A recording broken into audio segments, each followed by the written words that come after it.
কিরে, বউয়ের ভেড়া হয়ে গেছিস নাকি? আমার শাশুড়ি মা মাঝে মাঝে বলেন এই কথাটা তার ছেলেকে, মানে আমার স্বামীকে।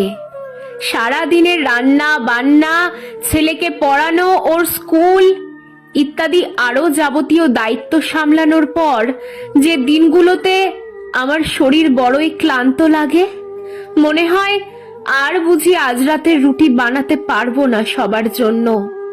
তখন কখনো কখনো আমার বর বলে, রুটিগুলো পাড়ার মোড়ের দোকান থেকেই বরং কিনে নিয়ে আসি আজ, তুমি একটু বিশ্রাম নাও।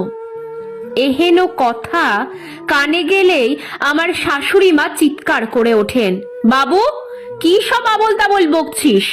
বাইরের রুটি কি আমরা খাই? তোর বাবা এই বয়সে এসে দোকানের রুটি খাবেন তোর বউয়ের বিশ্রাম নেবার জন্য? বউয়ের ভেড়া হয়ে গেলি নাকি? আমার বর কেমন যেন হয়ে যায় এই কথাটা শুনলে। সে ভেড়া নয়, বরং পুরুষ সিংহ। এটা প্রমাণ করতেই বোধহয় বলে বসে, হ্যাঁ মা ঠিকই বলেছ, বাবার বাইরের রুটি খাওয়া উচিত নয়। তারপর আমার দিকে তাকিয়ে বলে, তুমি একটু কষ্ট করে ম্যানেজ করে নাও আজকে। আমিও চুপচাপ কাজে লেগে যাই। কিছু উত্তর দিয়ে অশান্তি বাড়াতে ভালো লাগে না। আমার বাপের বাড়ির কোনো প্রয়োজনে যখন সে সাহায্যের হাত বাড়াতে চায়, পাশে থাকতে চায় বৃদ্ধ শ্বশুর শাশুড়ির, তখনও সেটা ভালো চোখে দেখেন না আমার শাশুড়ি মা। ব্যঙ্গ করে বলেন, শ্বশুর বাড়ির চাকর হয়ে গেলি যে, দেখিস বাবা নিজের ব্যক্তিত্ব খুইয়ে বসিস না। আমার বর আবার কেমন যেন বদলে যায় এইরকম কিছু শুনলেই। সে শ্বশুর বাড়ির চাকর নয়, সেটা প্রমাণ করতেই হয়তো আমায় বলে দেয়, আমার দ্বারা হবে না গো ওনাদের হেল্প করাটা, তুমি জানিয়ে দিও। আমিও সম্মতি সূচক ঘাড় নাড়ি চুপচাপ। কারণ ওই একটাই, কিছু উত্তর দিয়ে অশান্তি বাড়াতে ভালো লাগে না। আমার ননদ শিউলির বিয়ে হলো রিসেন্টলি, লাভ ম্যারেজ। ওর বর অনির্বাণ, ছেলেটা বড় ভালো, উচ্চ পদে চাকরি করে, ব্যবহারটাও চমৎকার। সেদিন দিরাগমনে এসেছিল ওরা। যখন ওরা চলে যাচ্ছিল, আমার শ্বশুর শাশুড়ি অনির্বাণকে বললেন, বাবা আমাদের মেয়েটাকে দেখো, সব সময় ওর পাশে পাশে থেকো, ওকে কখনো কষ্ট পেতে দিও না।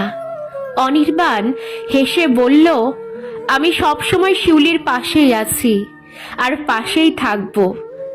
আমার মায়ের আপত্তি সত্ত্বেও বাড়িতে জোর করে রান্নার লোক রাখলাম, যাতে শিউলির ওপর কোনো চাপ না পড়ে। ওর যাতে কোনো কষ্ট না হয় সেটা তো আমাকেই দেখতে হবে, তাই না? ওকে বলেছি যে কোনো প্রয়োজনে পাশে আছি ওর, আর সারা জীবন তাই থাকবো। আর আজ আপনাদেরও বলছি, আমিও এবার থেকে আপনাদেরই আরেক ছেলে, যে কোনো পরিস্থিতি যে কোনো সময়ে আমাকে পাশে পাবেন। জামাইয়ের কথা শুনে আপ্লুত হয়ে গেলেন আমার শ্বশুর শাশুড়ি। তারপর থেকে গত 4 দিন বাড়িতে চলছে শুধুই অনির্বাণের প্রশংসা। এমন নাকি ছেলেই হয় না। শাশুড়ি যে কতজনকে ফোন করে শোনালেন হীরের টুকরো জামাইয়ের গল্প, তা গুণে শেষ করতে পারবো না। অনির্বাণ ছেলেটা একেবারেই বউয়ের ভেড়া। গতকাল ডিনার টেবিলে বসে বলেই ফেললাম কথাটা। কি আজে বাজে কথা বলছো? খিচিয়ে উঠলেন আমার শাশুড়ি। ঠিকই বলছি, যেমন বউয়ের ভেড়া তেমনি ব্যক্তিত্বহীন। বৌমা মুখ সামলে কথা বলো। শ্বশুর শাশুড়ি দুজনেই ধমকে উঠলেন আমায়। কেন মা, আমার শরীর খারাপ করলে আপনার ছেলে বাইরের রুটি আনতে চাইলেই তো সে বউয়ের ভেড়া হয়ে যায় আপনার কথায়?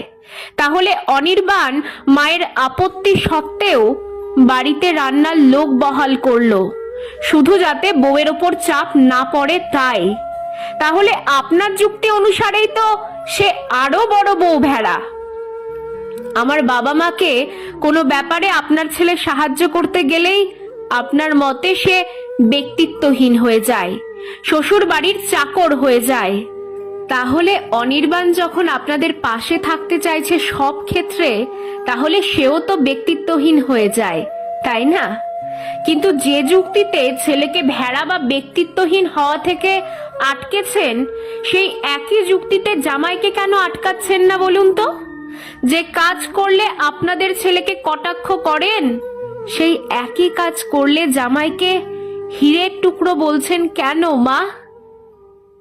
সব সময় অশান্তির ভয়ে চুপ থাকা আমিও গতকাল মুখ খুললাম।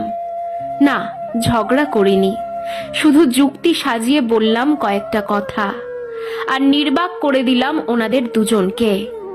সেদিন আর কেউ কিছু বললেন না, চুপচাপ খেয়ে উঠে গেলেন। আজ সকালে রান্নাঘর থেকে শুনলাম শাশুড়ি তার ছেলেকে বলছেন, বৌমার শরীর খারাপ করলে রুটিটা এবার থেকে বাইরে থেকে নিয়ে আসিস। আমার আর কোনো আপত্তি নেই।